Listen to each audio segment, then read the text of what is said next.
అభివృద్ధిలో జనాభా అనేది ఒక కీలకమైనటువంటి పాత్రను పోషిస్తూ ఉంటుంది. ఆర్థిక సంక్షేమం విషయంలో గాని, లేదా ఆర్థిక వ్యవస్థలో ఉత్పత్తి చేయబడ్డటువంటి వస్తువులను వినియోగించడంలో, ఆ వస్తువులను ఉత్పత్తి చేయడంలో ఒక క్రియాశీలకమైనటువంటి పాత్ర జనాభా అనేది పోషిస్తుంది. The study of human resources very important of economic welfare of the economy. As human beings are instruments, production as well as consumption also. So the population is very important instrument in production as well as consumption. So these two are the main activities in the economy. The same way, the population is necessary to know about the quantitative and qualitative aspects of population. So in the developing economies, the population growth rate is very high. Due to this high population growth, all these economies are facing unemployment and poverty and also a barrier to development of their economy. Mainly, the Thomas Robert Malthus was the first to state a systematic principle of population in his famous book Essay on Principles of Population 1798.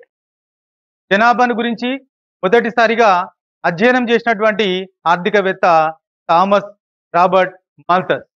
ఆయన మొదటిసారిగా తన principles of population అనే గ్రంథంలో 1798వ సంవత్సరంలో మొదటిసారిగా శాస్త్రీయంగా జనాభాను గురించి అధ్యయనం చేయడం అనేది జరిగింది. తన ప్రిన్సిపల్స్ ఆఫ్ పాపులేషన్ అనే గ్రంథంలో he has explained about the relationship between growth of population and food supply. ఆయన ప్రకారంగా ఈ రెండింటి మధ్యన ఉన్నటువంటి సంబంధం అనేది, అంటే జనాభాకు మరియు ఆహార ధాన్యాల ఉత్పత్తికి మధ్యన సంబంధం అనేది ఉంది, ఒక రిలేషన్షిప్ అనేది ఉంది అనే విషయాన్ని తన జనాభా సిద్ధాంతంలో తెలియజేస్తాడు. He states that the population increases geometrical progression and the food supply is arithmetic progression. అంటే ఆయన సిద్ధాంతం ప్రకారంగా అభివృద్ధి చెందుతున్న దేశాల్లో జనాభా అనేది జామెట్రిక్ మెథడ్లో పెరుగుతూ ఉంటే ఆహార ధాన్యాల ఉత్పత్తి అనేది అర్థమెటిక్ మెథడ్లో పెరుగుతుంది. అంటే ఏంటంటే జామెట్రిక్ ప్రోగ్రెషన్ అంటే 1, 2, 4, 8, 16 ఈ విధంగా పెరుగుతూ ప్రతి 25 సంవత్సరాలకు ఒకసారి జనాభా అనేది డబుల్గా మారుతుంది, రెట్టింపుగా మారుతుంది అనే అంశాన్ని మాల్థస్ తన జనాభా సిద్ధాంతంలో తెలియజేస్తాడు. So according to the Malthus the population very barrier to development in under developing economies. అంటే మాల్థస్ తన సిద్ధాంతం ప్రకారంగా అభివృద్ధి చెందుతున్నటువంటి దేశాల్లో ఈ జనాభా పెరుగుదల అనేది అభివృద్ధికి ప్రతిబంధకము అనే అంశాన్ని మాల్థస్ తన సిద్ధాంతంలో తెలియజేస్తాడు. కానీ మిగతా ఆర్థికవేత్తల ఉద్దేశంలో జనాభా అనేది ఆర్థిక వ్యవస్థకు అత్యంత అవసరమైనటువంటి మానవ వనరులుగా మిగతా ఆర్థికవేత్తలు తెలియజేస్తారు. సో ఆ థియరీని మనము ఆప్టిమమ్ పాపులేషన్ థియరీగా చెప్పుకుంటాం. సో మిగతా ఆర్థికవేత్తలు చెప్పినటువంటి ఆప్టిమమ్ పాపులేషన్ థియరీ ప్రకారంగా, అంటే అభిలషణీయమైన జనాభా సిద్ధాంతం ప్రకారంగా ప్రతి దేశానికి జనాభా అనేది అవసరము. అది ఎలాంటి జనాభా అంటే అభిలషణీయమైనటువంటి జనాభా. But you mean that optimum population అంటే దేశంలో ఉన్నటువంటి వనరులను సమర్థవంతంగా ఉపయోగించుకొని గరిష్ట ఉత్పత్తిని సాధించడానికి అవసరమైనటువంటి జనాభాను మనం అభిలషణీయమైనటువంటి జనాభా అంటే మానవ వనరులు, అంటే సహజ వనరులు, దేశంలో ఉన్నటువంటి సహజ వనరులు అన్నింటినీ ఉపయోగించి గరిష్ట స్థాయిలో ఉత్పత్తి చేయడానికి ఎంతైతే జనాభా అవసరమో ఆ జనాభాను మనము అభిలషణీయమైన జనాభాగా చెప్తాం. So that the other economies supported only optimum population theory. So ఈ విధంగా అభివృద్ధి చెందుతున్నటువంటి దేశాల్లో ఉన్న వనరులన్నీ సమర్థవంతంగా ఉపయోగించబడాలంటే జనాభా అనేది తప్పనిసరిగా అవసరం అనేది ఆర్థికవేత్తల దృష్టిలో మనం చెప్పుకోవచ్చు. అయినప్పటికీ Malthus population theory was a famous theory. It is only the theory about population.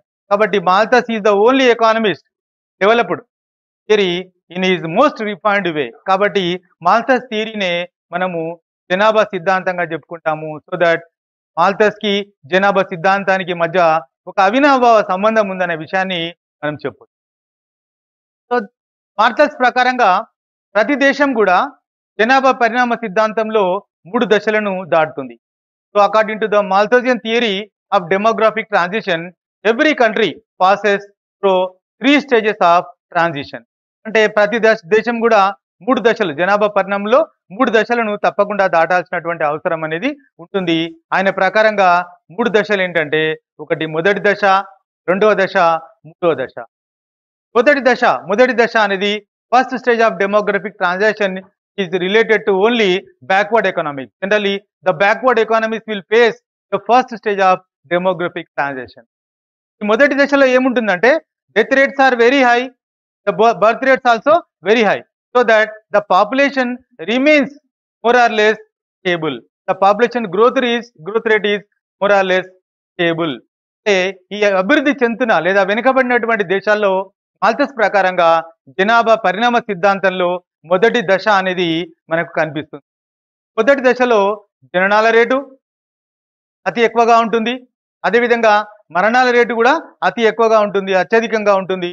కాబట్టి మరణాల రేటు, జననాల రేటు రెండు కూడా ఎక్కువ స్థాయిలో ఉండడం వల్ల జనాభా పెరుగుదల రేటు అనేది దాదాపుగా స్టేబుల్గా ఉంటుంది, లేదా చాలా తక్కువ స్థాయిలో, అల్ప స్థాయిలో జనాభా అభివృద్ధి రేటు అనేది మొదటి దశలో. దాన్ని మనము first stage of demographic transition గా చెప్పుకుంటాం.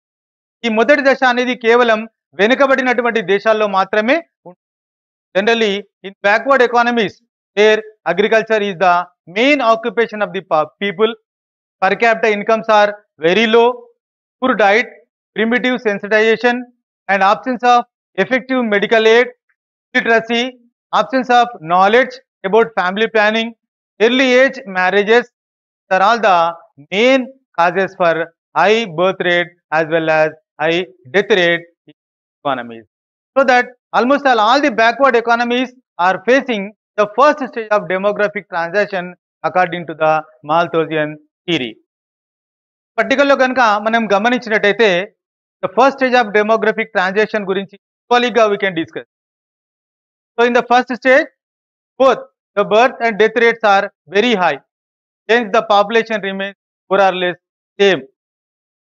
Birth rates are increasing, death rates also increasing, hence the population growth rate is almost all it is decreasing or not, otherwise maybe a stable the growth rate.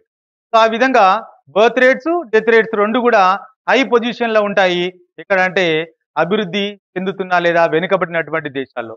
అంటే ఆ దేశాల్లో ఆరోగ్య సంబంధమైన సదుపాయాలు లేకపోవడం, వైద్య సౌకర్యాలు అందుబాటులో లేకపోవడం, నిరక్షరాస్యత, బాల్య దశలో బాల్య వయస్సులోనే పెళ్లిళ్ళు జరగడము, ఇలాంటి అనేకమైన ఆరోగ్య వైద్య సంబంధమైనటువంటి సౌకర్యాలు లేకపోవడము, పర్యావరణం అనేది సరైన విధంగా ఉండకపోవడము, ఇలాంటి అనేకమైనటువంటి కారణాల వల్ల all these countries will face the first stage of demographic transition. Then Malthus ప్రకారంగా then second one is second stage of demographic transition. అంటే క్రమంగా ఒక దేశం అనేది అభివృద్ధి చెందుతూ ఉన్నప్పుడు, the economy is developing position, then automatically that country will enter in to the second stage of demographic transition. The second stage of demographic transition is characterized by rapid growth of population because despite of substantial reduction in the mortality rate, there is no corresponding decline in the birth rate. సాధారణంగా ఒక దేశం ఆర్థికంగా అభివృద్ధి అనేది సాధిస్తూ ఉన్నప్పుడు ఆ దేశంలో జనాభా పరిణామ సిద్ధాంతంలో రెండవ దశలోకి అడుగు పెడుతుంది. అంటే కారణం ఏంటి ఇక్కడ అంటే, మొదటి దశ నుండి రెండవ దశలోకి రావడానికి the economy is shifting from first stage to second stage because of only economic development. The beginning of the process of development, the living standard of the people improves, the education expands, medical and health facilities increases, rise in income levels, improve in diet.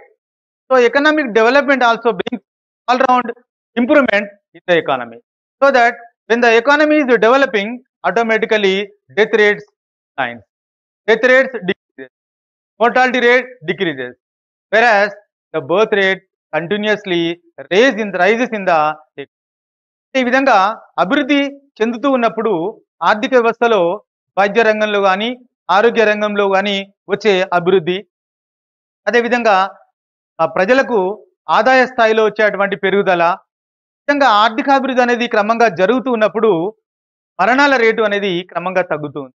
కానీ ఇంకా జననాల rate అదే విధంగా కొనసాగుతూ ఉంటుంది. So in developing economies there is a gap between birth rates and death rates that leads to high growth rate in the population. It's also popularly known as population explosion. So that according to the Malthusian theory, the second stage of demographic transition, nothing but population explosion stage. So ఇవి like this, అంటే ఈ విధంగా ఆర్థికాభివృద్ధి అనేది క్రమంగా చెందడం వల్ల ప్రజల ఆదాయ స్థాయి, విద్య, వైద్య, ఆరోగ్య రంగంలో వచ్చేటువంటి మార్పు, పెరుగుదల అవన్నీ జననాల రేటు అనేది పెరగడానికి, అదేవిధంగా మరణాల రేటు అనేది తగ్గడానికి కారణమవుతుంది. విధంగా మరణాల రేటు క్రమంగా తగ్గుతూ జననాల రేటు అదే విధంగా కొనసాగుతూ ఉన్నట్టయితే ఈ రెండింటి మధ్యన సహజ సిద్ధమైనటువంటి గ్యాప్ అనేది ఏర్పడుతుంది. The natural gap between these two will increase. ఆ విధంగా ఈ రెండింటి మధ్యన సహజ సిద్ధమైనటువంటి ఆ గ్యాప్ వల్ల జనాభా హెచ్చు స్థాయిలో పెరుగుతుంది. దాన్నే మనము జనాభా పరిణామ సిద్ధాంతంలో రెండవ దశగా చెప్తాము. దశనే మనం జనాభా విస్ఫోటన దశ అని కూడా పిలుస్తాం. So like this all these factors tends to reduce the death rate. The second stage, birth rates are remain high, but death rates begin rapidly. Accelerates the growth of population, also known as population. మరి భారతదేశం లాంటి అభివృద్ధి చెందుతున్న దేశాన్ని మనం గమనించినట్టయితే the second stage entered in 1921. The 1921 year also called as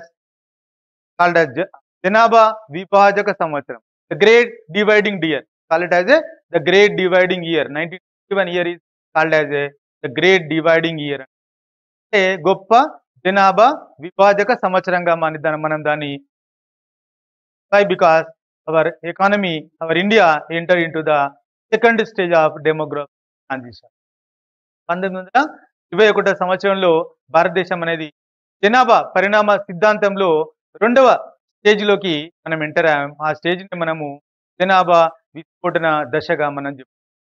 so ఈ జనాభా విస్ఫోటనం అనేది దీర్ఘకాలికమైనటువంటి ప్రక్రియ. It's long run process. So all developing countries, almost all the developing countries now they are facing second stage of demographic transition as a population explosion stage.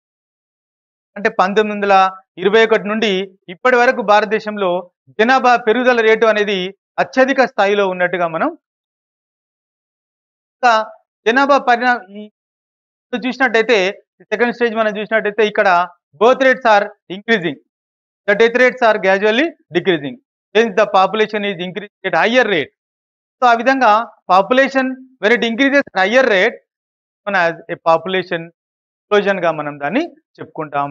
అభివృద్ధి భారతదేశం లాంటి అనేక దేశాలు జనాభా పరిణామ సిద్ధాంతంలో రెండవ దశలో దాన్నే మనం పాపులేషన్ ఎక్స్ప్లోజన్ గా మనం దాన్ని. Then according to the Malthusian theory, the third stage, అంటే అభివృద్ధి చెందుతున్నటువంటి దేశాలు కాలక్రమంలో they reaches the economies will develop. So they become a developed economies.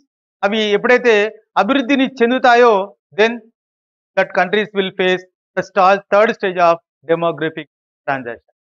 The third stage of demographic transition, the birth rate declines significantly and the death rates also declines, so that the population increasing rate also very low rate as a third stage of demographic transition. మూడవ దశలో జనాభా పరిణామ సిద్ధాంతంలోని మూడవ దశను మనం గమనించి చూసినట్టయితే మూడవ దశలో జననాల రేటు తక్కువగా ఉంటుంది, మరణాల రేటు తక్కువగా ఉంటుంది. సో దట్ జననాల రేటు మరణాల రేటు ఈ రెండు కూడా తక్కువగా ఉండడం వల్ల జనాభా వృద్ధి రేటు కూడా అల్ప స్థాయిలోనే.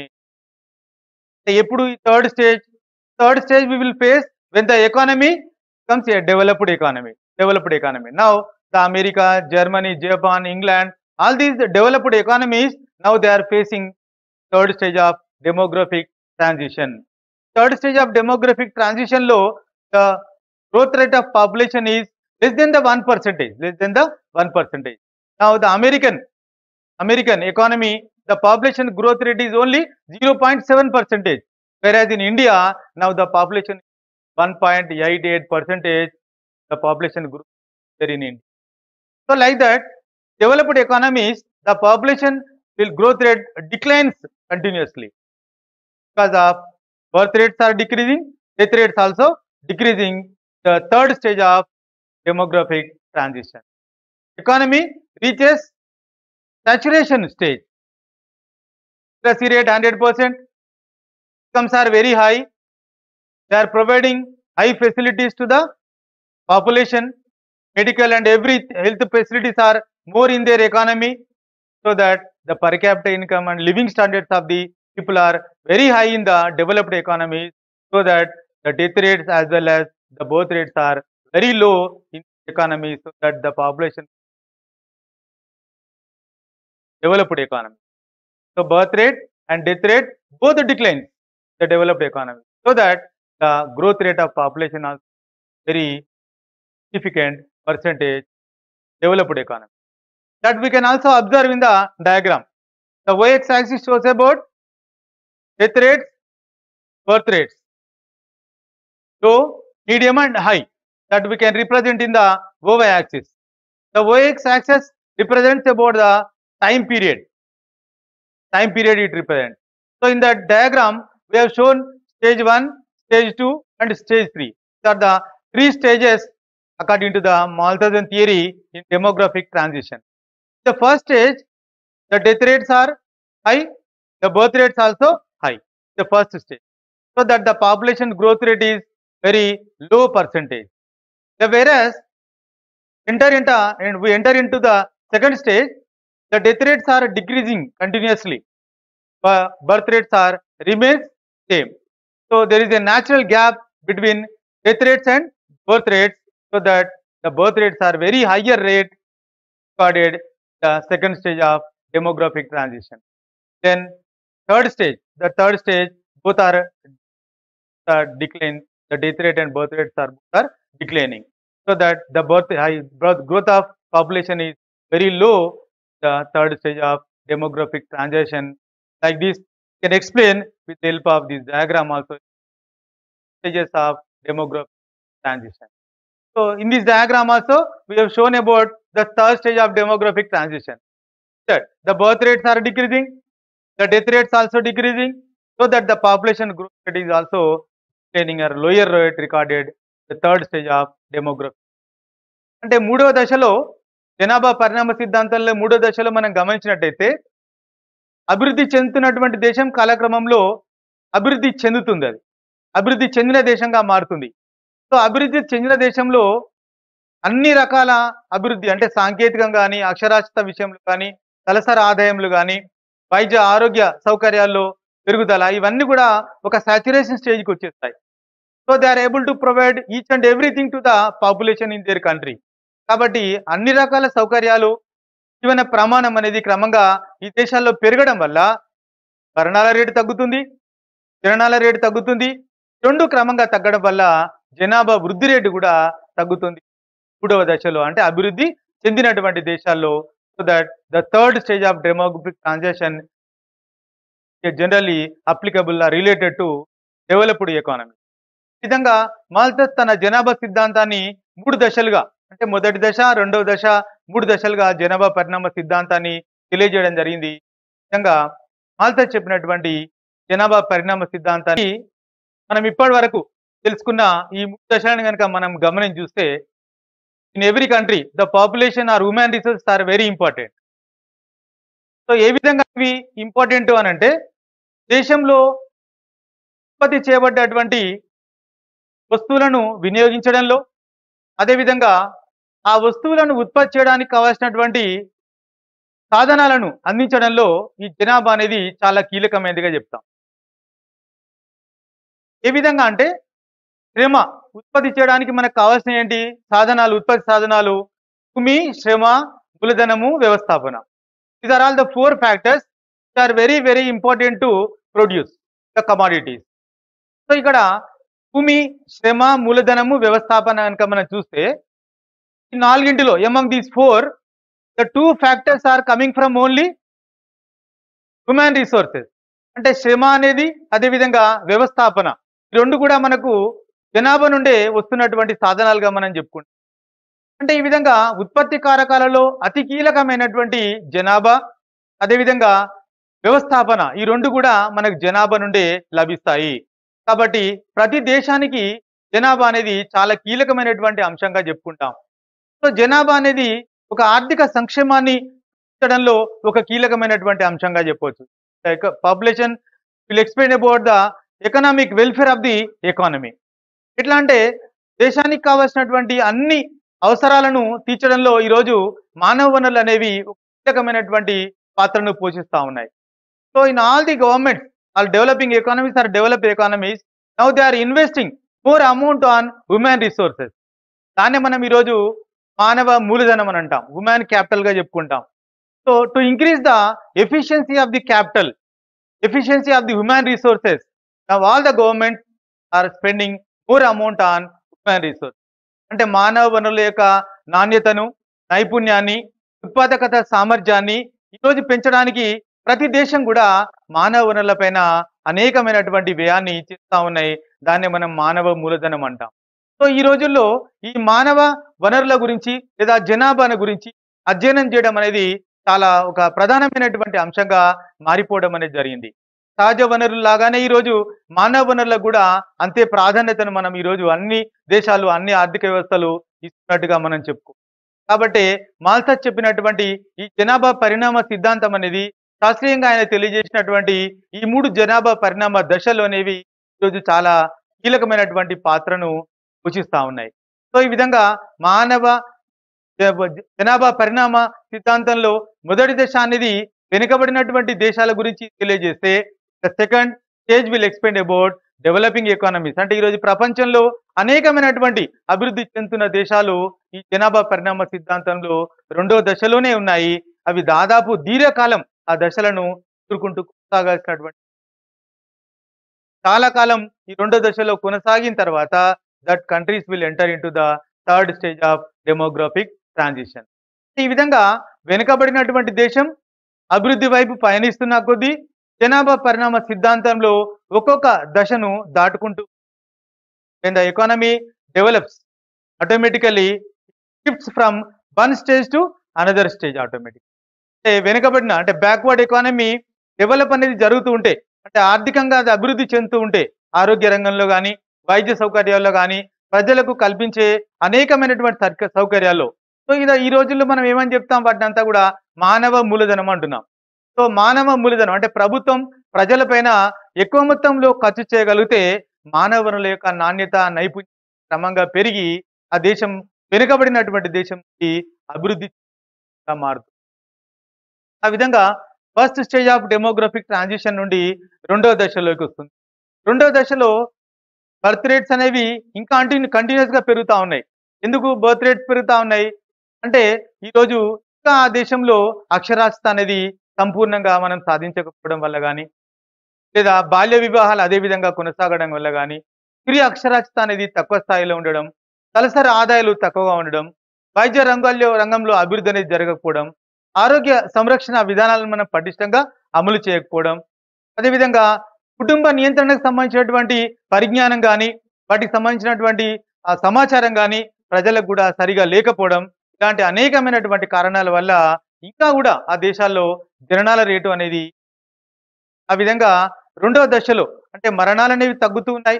వైద్య రంగంలో, ఆరోగ్య రంగంలో అభివృద్ధి వల్ల, సైన్స్ అండ్ టెక్నాలజీలో వచ్చినటువంటి అభివృద్ధి వల్ల మరణాలు తగ్గుతున్నాయి.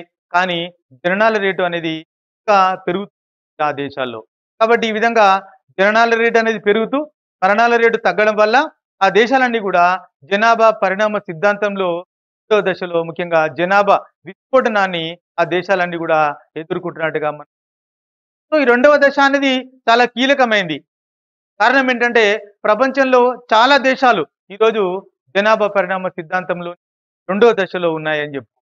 So backward economy when it becomes developing, when the economy is developed, automatically that country into the second stage. The second stage, the death rates or mortality rate changes, but the birth rates continues rises, so that the population is also very high. అంటే ఆ విధంగా రెండవ దశ అనేది దీర్ఘకాలం కొనసాగిన తర్వాత అభివృద్ధిలో అది పూర్తి స్థాయి ఆర్థికంగా అభివృద్ధిని సాధించి అది ప్రజల తలసరి ఆదాయంలో గణనీయమైనటువంటి పెరుగుదల కానీ జీవన ప్రమాణంలో వచ్చేటువంటి పెరుగుదల కానీ విధంగా దేశం అనేది ఆర్థికంగా అభివృద్ధి అనేది సాధించిన తర్వాత జనాభా పరిణామ థర్డ్ స్టేజ్ ఆఫ్ డెమోక్రసీ అవుతాము. That is only develop economy the third stage of democratic transaction. మూడో దశలో already we discussed that the birth rates and death rates both will decline, so that the population growth is also very low percentage. అదే మనం third stage of demographic transition. So ఈ దేశాలు అభివృద్ధి చెందిన దేశాలు ముఖ్యంగా అమెరికా, జర్మనీ, జపాన్, ఇంగ్లాండ్ లాంటి దేశాలు now they are facing third stage of demography according to the theory. ముఖ్యంగా వెనుకబడిన దేశాలు, అభివృద్ధి చెందుతున్న దేశాలు, దెన్ అభివృద్ధి చెందిన దేశాలు. ముఖ్యంగా ప్రపంచంలో ప్రతి దేశం కూడా మాల్థస్ ప్రకారంగా ఈ దశలను దాటుకుంటుంది. So according to the Malthus every country should passes the 3 stages of economic demographic transition. ముఖ్యంగా జనాభా పరిణామ సిద్ధాంతం అనేది ఒక ముఖ్యమైనటువంటి అంశంగా. Students, in previous class we have covered about what are the causes for population explosion we discussed. So జనాభా విస్ఫోటనము అంటే ఏంటి, జనాభా విస్ఫోటనానికి గల ప్రధానమైనటువంటి కారణాలు ఏంటనేది గత క్లాస్లో మనం డిస్కస్ చేస్తాం. సో భారతదేశం లాంటి అభివృద్ధి చెందుతున్న దేశాలు థియరీ ఆఫ్ డెమోగ్రఫిక్ ట్రాన్సిషన్ లో these third world countries are now passing through the second stage. The second stage, which is popularly known as a population explosion stage. జనాభా విస్ఫోటన దశ అంటున్నాం రెండవ దశను. మాల్థస్ జనాభా సిద్ధాంతంలో అభివృద్ధి చెందుతున్న అన్ని దేశాలు కూడా దాదాపు జనాభా విస్ఫోటన దశలో ఉన్నాయి. జనాభా విస్ఫోటనము అంటే ఏంటో మనం లాస్ట్ క్లాస్లో డిస్కస్ చేసాం. జననాల రేటు అనేది క్రమంగా పెరుగుతూ మరణాల రేటు అనేది తగ్గుతూ ఉండడం వల్ల జనాభా వృద్ధి రేటు అనేది అత్యధిక స్థాయిలో హెచ్చు స్థాయిలో ఉంటుంది అనే విషయాన్ని మనం చెప్పుకున్నాం. అంతేకాకుండా జనాభా విస్ఫోటనానికి ప్రధానంగా 2 కారణాలు చెప్పాం. The one is decline in the mortality rate, the second one is high birth rate. These are the 2 major causes for population explosion. మరణాల రేటు అనేది క్రమంగా తగ్గడం, జననాల రేటు అనేది పెరగడం.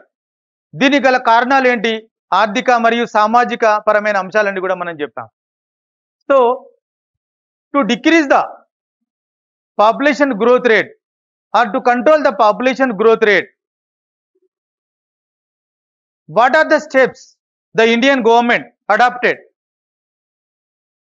అనేది ఈరోజు అంశంగా మనం డిస్కస్ చేస్తున్నాం.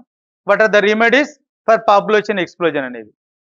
సో వాస్తవంగా ఈ జనాభా నియంత్రణ విషయంలో ప్రపంచం మొత్తంలో కన్నా భారతదేశమే మొట్టమొదటిసారిగా జనాభా నియంత్రణకు సంబంధించి కుటుంబ నియంత్రణను అమలు చేయడం జరిగింది. 1952వ సంవత్సరంలోనే మొట్టమొదటిసారిగా ఈ జనాభాను అరికట్టాలనే ఆలోచనతో కుటుంబ నియంత్రణను ఏర్పాటు చేయాలనేది ప్రభుత్వం రూపొందించింది.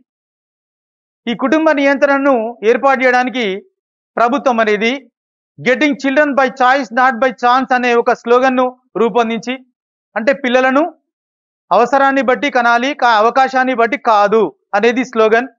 దాన్ని మనం రూపొందించుకొని getting children by choice not by chance అనే ఒక స్లోగన్ను రూపొందించి దాని ఆధారంగా భారత ప్రభుత్వం అనేది కేంద్ర ప్రభుత్వ ఆధ్వర్యంలో ఒక ప్రత్యేకంగా మంత్రిత్వ శాఖను ఏర్పాటు చేసి కుటుంబ నియంత్రణను అమలు చేయడానికి ప్రభుత్వం అనేది చర్య తీసుకుంది. అంటే ప్రపంచం మొత్తంలోనే కుటుంబ నియంత్రణను అమలు చేయడంలో రూపొందించిన కార్యక్రమంలో మొట్టమొదటి దేశం భారతదేశంగా మనం చెప్పుకుంటాం. కానీ కుటుంబ నియంత్రణ అమలు చేయడంలో మిగతా అన్ని దేశాల కన్నా మన దేశం అనేది చాలా వెనుకబడిపోయినట్టుగా చెప్పుకోవచ్చు. Population in India is an obstacle to economic development, but some argue that the population growth is not an obstacle. However, all agree that it would be much better if population grows more slowly. Three measures are required to deal the population explosion. They are economic measures, social measures, then third one is family planning programs. అంటే జనాభా అనేది చాలా వరకు ఆర్థికాభివృద్ధికి ప్రతిబంధకంగా ఉంటుందనే అంశాన్ని మనం చెప్పుకోవచ్చు. జనాభా పెరుగుదల అనేది ఆర్థికాభివృద్ధికి అడ్డంకిగా మారుతుంది. కాబట్టి జనాభా నియంత్రించడానికి మొదటిసారిగా 1952లోనే భారత ప్రభుత్వం కుటుంబ నియంత్రణను అధికారికంగా అమలు చేసినటువంటి మొదటి దేశంగా చెప్తాం. తర్వాత జనాభాను నియంత్రించడానికి ప్రభుత్వం అనేకమైనటువంటి అంశాలను అధికార మంత్రిత్వ శాఖ ఆధ్వర్యంలో ఇంప్లిమెంట్ చేయడం అనేది జరిగింది. మొదటిసారిగా జనాభా విధానాన్ని మనం రూపొందించుకున్నాం 1978లో. జనాభా విధానాన్ని రూపొందించడానికన్నా ముందు దీన్ని లీగల్ గా కూడా దీన్ని అధికారంలోకి తీసుకొని రావడం అనేది జరిగింది. చట్టపరమైన చర్యలు కూడా ఇందులో తీసుకొని రావడం అనేది జరిగింది. సో ఈరోజు ముఖ్యంగా పాపులేషన్ ఎక్స్ప్లోజన్ ను కంట్రోల్ చేయడానికి మనం అమలు చేసినటువంటి ఈ 3 అంశాలను మనం చెప్పుకుందాం. మొదటిది ఆర్థిక అంశాలు, రెండవది సాంఘిక అంశాలు, సామాజిక అంశాలు, మూడవది కుటుంబ నియంత్రణ పద్ధతులు. These are the 3 steps which we adopted to control the population explosion in India. So one by one we will discuss in today class to control the population explosion. The first we discuss about economic measures. ఆర్థిక పరమైనటువంటి అంశాలు ఏంటి? జనాభాను నియంత్రించడంలో భారత ప్రభుత్వం అమలు చేసినటువంటి ఆర్థిక పరమైన అంశాలు దాదాపుగా 3 రకాల అంశాలను ఇంప్లిమెంట్ చేయడం జరిగింది. There are 3 methods we adopted to control the population explosion in India. One is expansion of the industrial sector, then second one is creation of employment, then third one is equitable distribution of income and removal of poverty. అంటే ఆర్థిక పరమైన అంశాల్లో భాగంగా మొదటిది పారిశ్రామిక రంగాన్ని విస్తరింపజేయడం, the expansion of industrial sector. So industrial workers are aware of the difficulties in getting employment and also interested in restricting the size of their families.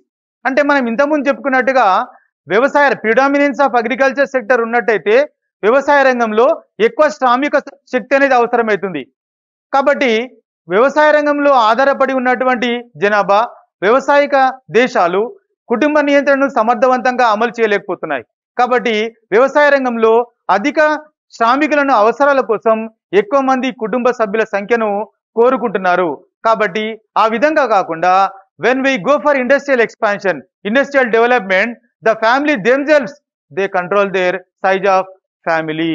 కాబట్టి industrial workers are more aware then we compare to agriculture workers.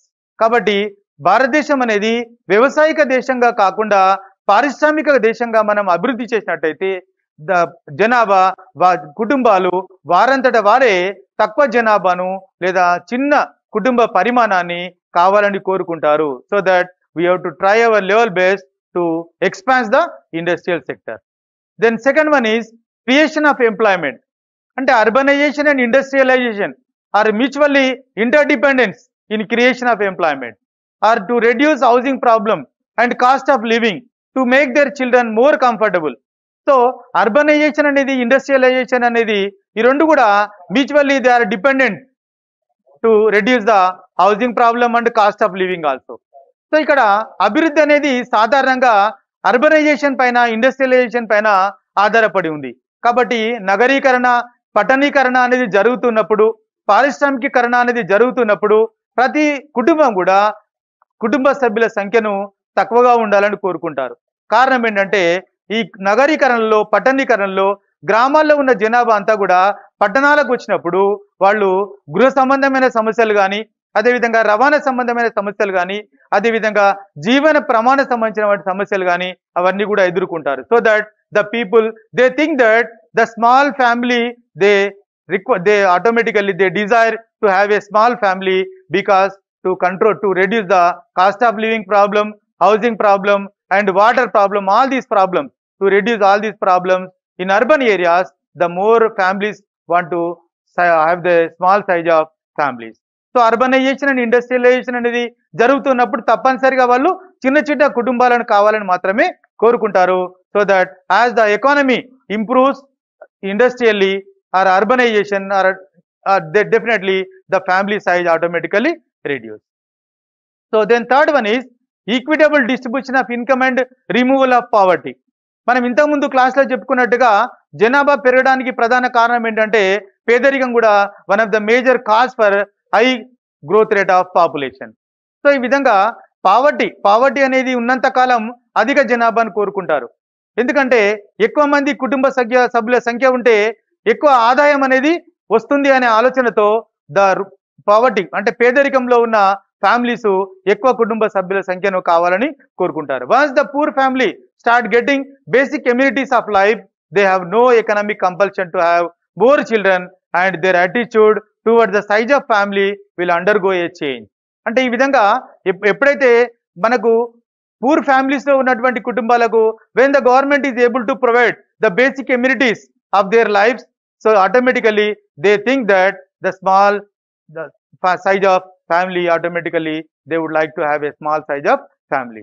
కాబట్టి ఈ విధంగా పేదరికాన్ని నిర్మూలించడము, నిరుద్యోగితను నిర్మూలించడము, ఇలాంటి అనేకమైన ప్రధానమైనటువంటి సమస్యలను మనం నిర్మూలించుకుంటూ పోతే దేశంలో తక్కువ జననాల రేటు అనేది జరగడానికి అవకాశాలు ఉంటాయి. ఈ ఆర్థిక పరమైనటువంటి అనేక కారణాల వల్ల కొన్ని కుటుంబాలు ఎక్కువ జననాలను కావాలని కోరుకుంటూ ఉన్నారు. కాబట్టి వాళ్లకున్న ఆర్థిక పరమైనటువంటి సమస్యలను ప్రభుత్వం అనేది తీర్చుకుంటూ పోయినట్టయితే వాళ్ళు ఉన్న కుటుంబ సభ్యులకు మంచి జీవన ప్రమాణాన్ని అందించడం కోసం, బెస్ట్ లివింగ్ స్టాండర్డ్స్ అందించడం కోసం automatically they want to have a small size of family. అంటే ఈ విధంగా these are the 3 causes to reduce the population. So we can say that these are the 3 economic measures to control the population. సామాజిక సాంఘిక పరమైనటువంటి అంశాలు. So భారతదేశంలో ఆర్థిక పరమైన అంశాల కన్నా ఈరోజు జనాభా పెరగడానికి ప్రధానంగా సామాజిక పరమైనటువంటి అనేకమైన కారణాలు జనాభా పెరగడానికి కారణమవుతున్నాయి. The population explosion is not only an economic problem but also a social problem. కాబట్టి సామాజికంగా ఉన్నటువంటి అనేకమైన కారణాల వల్ల ముఖ్యంగా education, status of women, then third one is age of marriage. These are the 3 social measures which we are able to control the population growth rate in India. ముఖ్యంగా ఏంటంటే education changes the attitude of person towards family, marriage and number of children. He should have most educated people delay their marriage and prefer small family. There is a link between women literacy and fertility. సాధారణంగా విద్య అనేది జననాలను తగ్గించడానికి ఉపయోగపడుతుంది. ఈ విద్యా స్థాయిలో వచ్చేటువంటి పెరుగుదల జననాల రేట్లో తగ్గుదలకు ప్రధాన కారణంగా మారుతూ ఉంది అనే అంశాన్ని మనం చెప్పుకోవచ్చు. ముఖ్యంగా విద్యలో స్త్రీ అక్షరాస్యత అనేది ఇంకా ప్రధానమైనటువంటి భూమికను పోషిస్తుంది. భారతదేశంలో స్త్రీ అక్షరాస్యత అనేది పురుషుల అక్షరాస్యతతో కంపేర్ చేసినప్పుడు చాలా తక్కువ స్థాయిలో ఉంది. కాబట్టి స్త్రీలు అక్షరాస్యాలుగా మారినప్పుడు, వాళ్ళు చదువుకుంటున్నప్పుడు పెళ్లి చేసుకోవాలనే ఆలోచన వాళ్ళలో తగ్గిపోతుంది. So that when the women education is increasing, when the literacy rate in women are gradually increasing, the marriage automatically age of marriage also increase. కాబట్టి ఈ విధంగా ఏజ్ ఆఫ్ మ్యారేజ్ అనేది పెరుగుతూ ఉంటే ఫర్టిలిటీ రేట్ అనేది క్రమంగా తగ్గిపోవడానికి కారణమవుతుంది. There is a link between women literacy and fertility. కాబట్టి స్త్రీల అక్షరాస్యత అనేది క్రమంగా పెరుగుతూ ఉంటే, అంటే స్త్రీలు అక్షరాస్యులుగా మారుతున్న కొద్దీ వాళ్ళకి సంబంధించినటువంటి సామర్థ్యం, వాళ్ళకి సంబంధించినటువంటి ఉమెన్ ఎంపవర్మెంట్ కోసం ప్రయత్నం చేస్తారు. ఆ విధంగా మహిళా సాధికారత, అదేవిధంగా స్త్రీ అక్షరాస్యత క్రమంగా ఫర్టిలిటీ రేట్ తగ్గడానికి ప్రధానంగా కారణమవుతుంది. అంటే భారతదేశంలో జననాల రేట్ అనేది పెరగడానికి స్త్రీల నిరక్షరాస్యత కూడా ప్రధానమైనటువంటి కారణంగా మనం చెప్పుకుంటాం. కాబట్టి స్త్రీ అక్షరాస్యత అనేది జననాలు అనేది పెరగడానికి తగ్గడానికి కారణమవుతుందనే అంశాన్ని మనం చెప్పుకోవచ్చు. Then the second one is status of women. అంటే మహిళలకు సంబంధించినటువంటి స్థాయి ఏ విధంగా ఉంది, వాళ్ళ యొక్క స్టేటస్ ఎట్లా ఉంది అనే దానిపైన కూడా ఈరోజు జననాల రేటు అనేది ఆధారపడి ఉంది. The Constitution of India has guaranteed equality between men and women, but there is a discrimination in social life. The position of women is inferior to that of men both in social and economically, so that most of the families are given preference to male child. ఈ రోజుల్లో మూఢనమ్మకాలు, మతము, కులపరమైనటువంటి అనేక సామాజిక కారణాల వల్ల ఈరోజు పురుషులతో సమానమైనటువంటి స్థాయి స్త్రీలకు అనేది లభించడం లేదు. కాబట్టి చాలా మంది కుటుంబాలు అమ్మాయి పుట్టినా కూడా కొడుకు కావాలనే కోరికతో మగ అబ్బాయి కావాలనే కోరికతో ఎక్కువ మంది జననాలకు కారణమవుతా ఉన్నారు.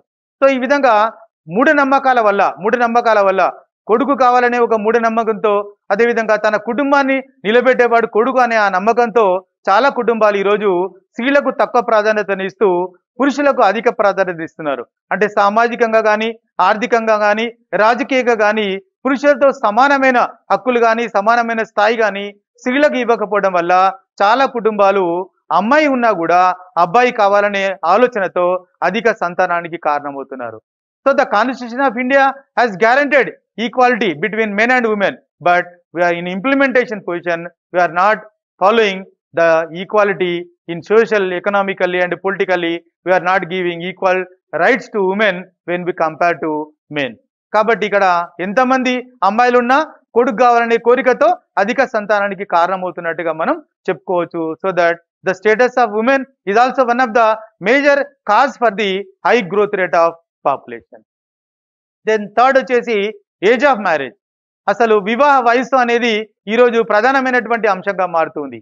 ఎందుకంటే బాల్య వివాహాల వల్ల జననాల రేట్ అనేది బాగా పెరిగిపోతా ఉంది.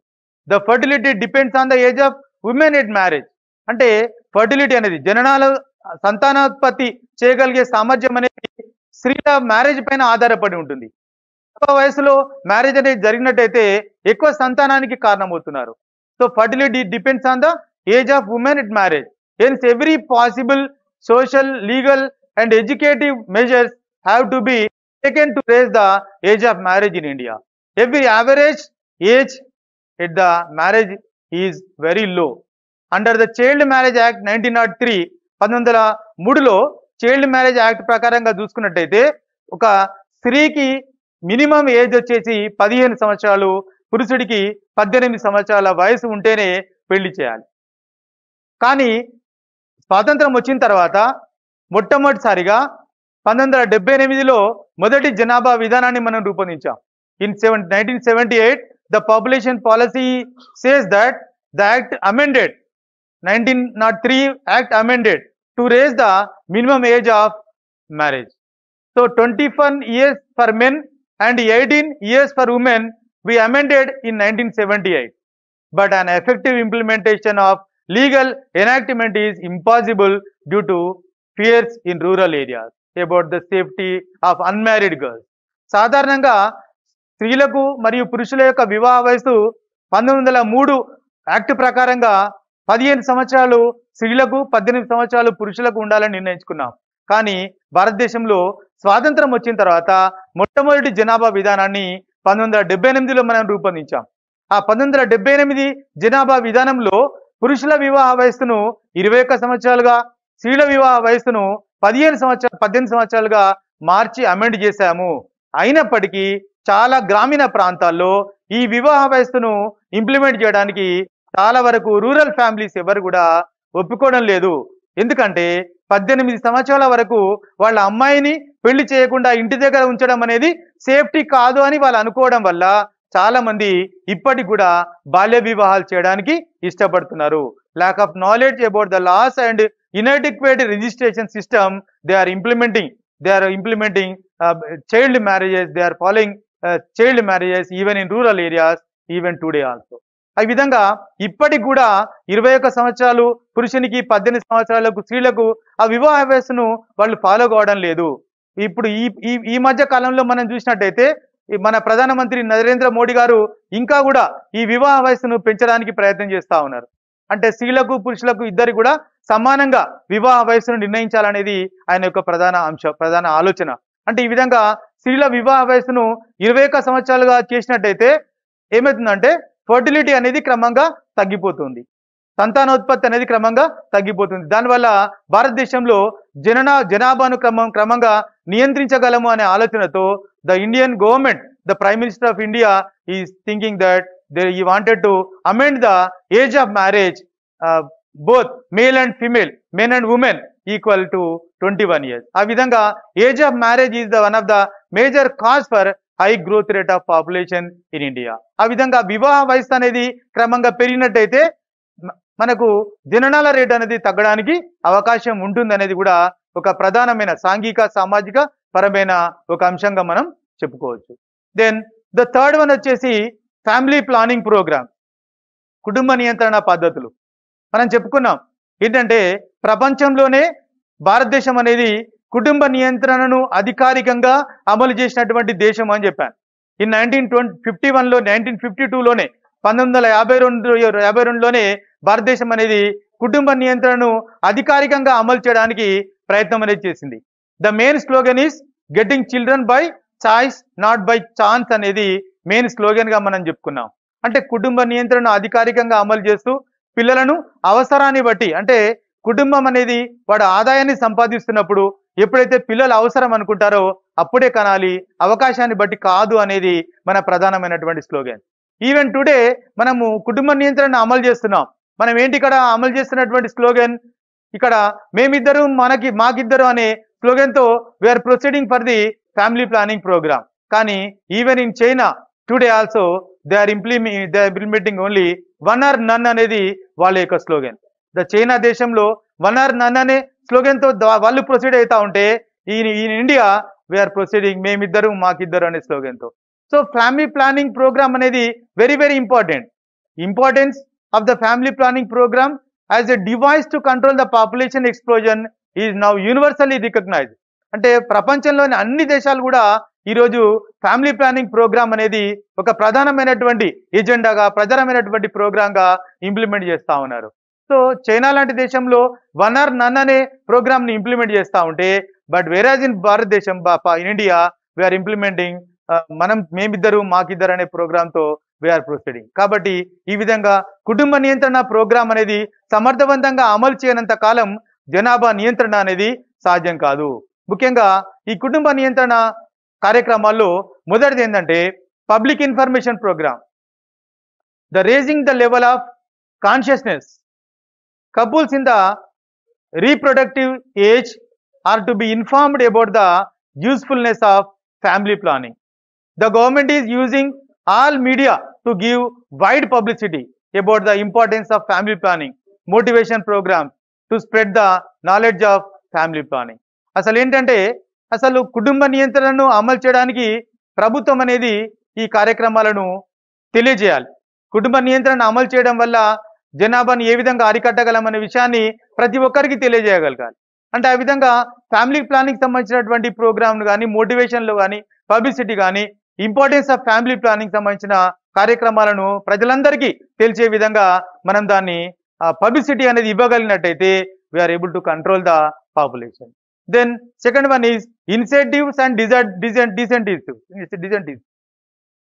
ఇందులో ఇన్సెంటివ్స్ అండ్ ఇన్సెంటివ్స్, ఇక్కడ మనం కొంతమంది కుటుంబ నియంత్రణ ఎవరైతే అమలు చేస్తారో ఆ కుటుంబాలకు ప్రోత్సాహకాలను ఇవ్వడం, అమలు చేయని వాళ్లకు కొన్ని ప్రభుత్వం అమలు చేసే కార్యక్రమాల నుండి వాళ్ళను తొలగించడం. ఈ విధంగా చేయగలిగినట్టయితే ప్రతి ఒక్క కుటుంబం కూడా కుటుంబ నియంత్రణ అమలు చేయడానికి ముందుకు వస్తారు. The government has introduced different schemes in which incentives are given to those who accept family planning. Cash awards కానీ, లేకపోతే రివార్డ్స్ కానీ, ఇలాంటివన్నీ కూడా ఎవరైతే ఫ్యామిలీ ప్లానింగ్ ఫాలో అవుతారో వాళ్ళందరికీ కూడా క్యాష్ అవార్డ్స్ అందివ్వడం. అంటే మొట్టమొదటిసారిగా 1978లో మనం రూపొందించినటువంటి మొదటి జనాభా విధానంలో ఈ విధమైనటువంటి కార్యక్రమాలను మనం రూపొందించడం జరిగింది. ఇద్దరి పిల్లలతో కుటుంబ నియంత్రణ అమలు చేస్తే ఎంత క్యాష్ అవార్డ్స్ ఇవ్వడము, అదేవిధంగా ముగ్గురు పిల్లలతో కుటుంబ నియంత్రణ అమలు చేసిన వాళ్లకు ఈ విధంగా కుటుంబ నియంత్రణను అమలు చేసేటువంటి ఫ్యామిలీస్ కు కొంత క్యాష్ అవార్డ్స్ కూడా సెంట్రల్ గవర్నమెంట్ అనేది అనౌన్స్ చేయడం జరిగింది. ఈ రోజు రాష్ట్ర ప్రభుత్వాలు అనేకమైనటువంటి వెల్ఫేర్ కార్యక్రమాలు, సంక్షేమ కార్యక్రమాలను ఇంప్లిమెంట్ చేస్తా ఉన్నారు.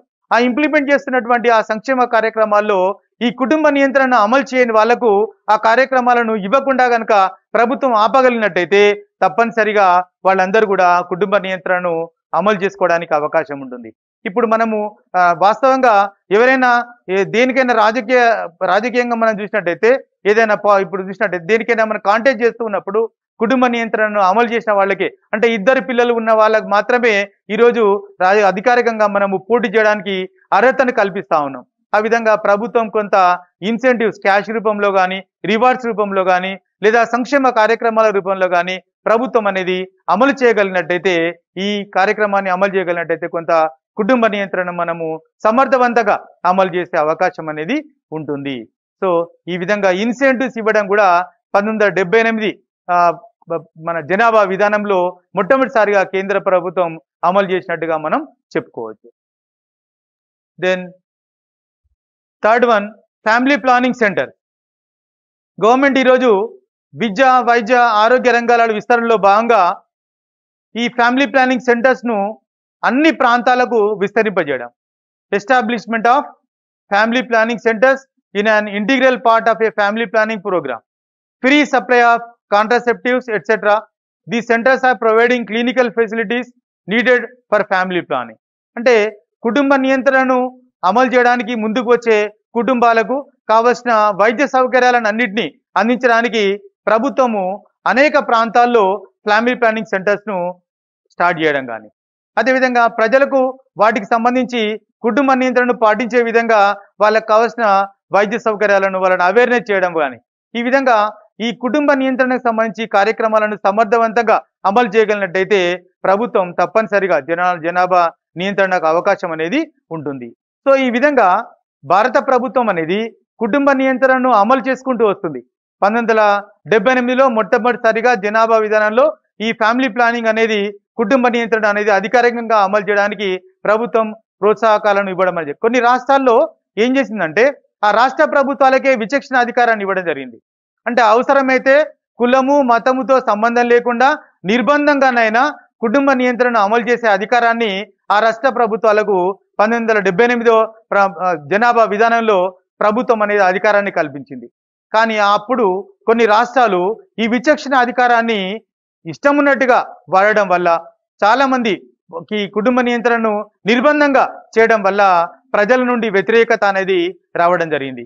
ఆ విధంగా 1976-78 సంవత్సరాల మధ్య కాలంలో ఈ కుటుంబ నియంత్రణను అధికారికంగా అమలు చేసినటువంటి ప్రభుత్వం దానివల్ల ప్రజల నుండి నిరసనను ఎదుర్కొని గవర్నమెంట్ పడిపోవడానికి అవకాశాలు అనేవి కల్పించింది. అంటే ఆ విధంగా మొట్టమొదటిసారిగా భారతదేశంలో 52లో కుటుంబ నియంత్రణను అధికారికంగా అమలు చేసిన దాన్ని చట్టరూపంలోకి తీసుకురావడానికి, దాన్ని ప్రజల మధ్యలో అమలు పరచడానికి దాదాపు 52 నుండి 76-78 సంవత్సరం వరకు కుటుంబ నియంత్రణ అమలు అనేది జరగలేదు. జనాభా విధానాన్ని జాతీయ స్థాయిలో రూపొందించడం అనేది జరగలేదు. ఆ విధంగా మెడికల్ టర్మినేషన్ చట్టాన్ని రూపొందించుకున్నాం 1974వ సంవత్సరంలో. మెడికల్ టర్మినేషన్ చట్టము 74లో, తర్వాత 78లో నూతన జనాభా విధానాన్ని రూపొందించడం జరిగింది. ఈ విధంగా 52 తర్వాత ప్రభుత్వం అనేది 76లో మొట్టమొదటిసారిగా జనాభా విధానాన్ని రూపొందించి అమలు చేసింది. అంటే ఈ 78వ సంవత్సరంలో రూపొందించినటువంటి జనాభా విధానంలో రాష్ట్ర ప్రభుత్వాలు, అదేవిధంగా కేంద్ర ప్రభుత్వం ప్రజల నుండి నిరసనను ఎదుర్కొని మొట్టమొదటిసారిగా కాంగ్రెస్ ప్రభుత్వం అధికారం నుండి కోల్పోయి జనతా ప్రభుత్వం అధికారంలోకి రావడానికి ఇది కూడా ఒక ప్రధాన కారణంగా మనం చెప్పుకోవచ్చు. అంటే 78లో ఈ 76-78 మధ్యకాలంలో కేంద్ర ప్రభుత్వం అనేది జనాభా విధానాన్ని అమలు చేయడం వల్ల కూడా ప్రజల నుండి నిరసనను ఎదుర్కోవడం అనేది జరిగింది.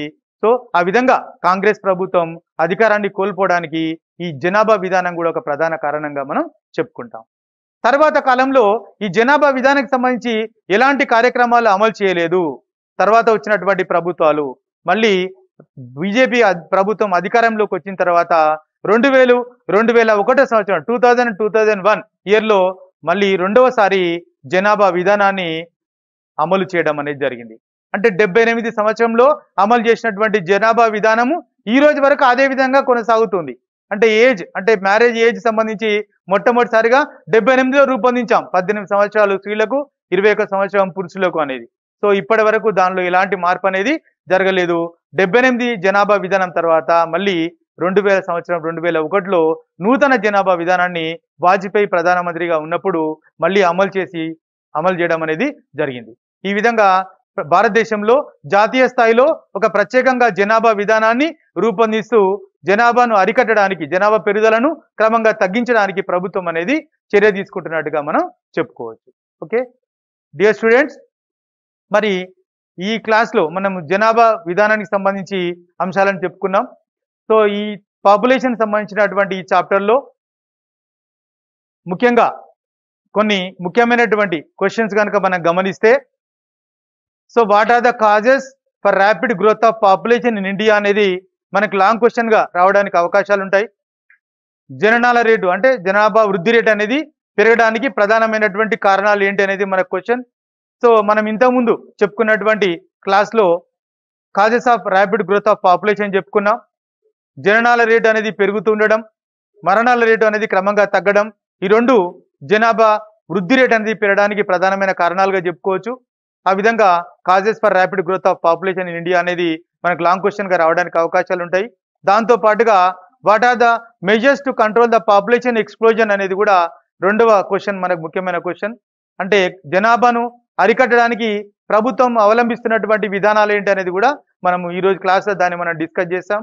So small question, short questions కనుక మనం చూస్తే ద మీనింగ్ పాపులేషన్ ఎక్స్ప్లోజన్ అనగానేమి, జనాభా విస్ఫోటనం అనగానేమి, అదేవిధంగా ఇన్ఫాంట్ మోర్టాలిటీ రేట్ అనగానేమి అనే విషయాన్ని మనం చెప్పుకుంటాం. జననాల రేటు, మరణాల రేటు అనేది కూడా మనకు ప్రధానమైన అంశాలు ఇందులో. జననాల రేటు అంటే ప్రతి 1000 మందికి జన్మిస్తున్న వారి యొక్క సంఖ్యను మనం జననాల రేటు అంటాం. మరణాల రేటు అంటే కూడా ప్రతి 1000 మందికి మరణించే వారి సంఖ్యను మరణాల రేటుగా చెప్పుకుంటాం మనం. So that death rate and birth rate. The birth rate అంటే ప్రతి 1000 మందికి జన్మిస్తున్న వాళ్ళ యొక్క జననాల యొక్క సంఖ్య. డెత్ రేట్స్ అంటే ప్రతి 1000 మందికి మరణిస్తున్న వారి యొక్క సంఖ్యను మనము బర్త్ రేట్ గా చెప్తాం. జననాలు, మరణాల సంఖ్య, ఈ రెండే జనాభా విస్ఫోటనానికి ప్రధాన కారణంగా మనం చెప్పుకుంటాం.